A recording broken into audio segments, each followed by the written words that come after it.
இன்றைய நற்செய்தி புனித மத்தேயு எழுதிய நற்செய்தி அதிகாரம் 4 இறை வார்த்தைகள் 12 முதல் 17 வரை மற்றும் 23 முதல் 25 வரை.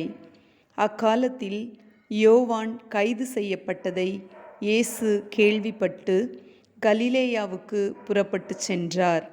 அவர் நாசரேத்தை விட்டு அகன்று செபுலோன், நப்தலி ஆகிய இடங்களின் எல்லையில் கடலோரமாய் அமைந்திருந்த கப்பர்நாகுமுக்கு சென்று குடியிருந்தார். இறைவாக்கினர் எசாயா உரைத்த பின்வரும் வாக்கு இவ்வாறு நிறைவேறியது.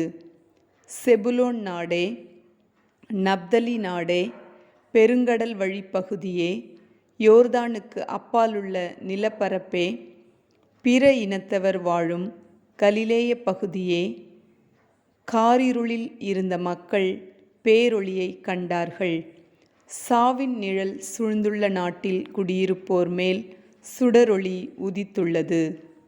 அது முதல் இயேசு மனம் மாறுங்கள், ஏனெனில் விண்ணரசு நெருங்கி வந்துவிட்டது என பறைசாற்றத் தொடங்கினார். அவர் கலிலேய பகுதி முழுவதும் சுற்றி வந்தார். அவர்களுடைய தொழுகை கூடங்களில் கற்பித்தார். விண்ணரசு பற்றிய நற்செய்தியை பறைசாற்றினார். மக்களிடையே இருந்த நோய் நொடிகள் அனைத்தையும் குணமாக்கினார். அவரை பற்றிய பேச்சு சிரியா நாடு முழுவதும் பரவியது. பல்வேறு பிணிகளாலும் வாதைகளாலும் வருந்திய நோயாளர், பேய் பிடித்தோர், மதிமயங்கியோர், முடக்குவாதமுற்றோர் ஆகிய அனைவரும் அவரிடம் அழைத்து வரப்பட்டனர்.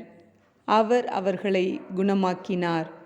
ஆகவே கலிலேயா, தெக்கப்போலி, எருசலேம், யூதேயா, யோர்தானுக்கு அக்கரை பகுதி ஆகிய இடங்களிலிருந்து வந்த மக்கள் பெருந்திரளாய் அவரை பின்தொடர்ந்தனர். இது ஆண்டவர் வழங்கும் அருள்வாக்கு. இறைவனுக்கு நன்றி.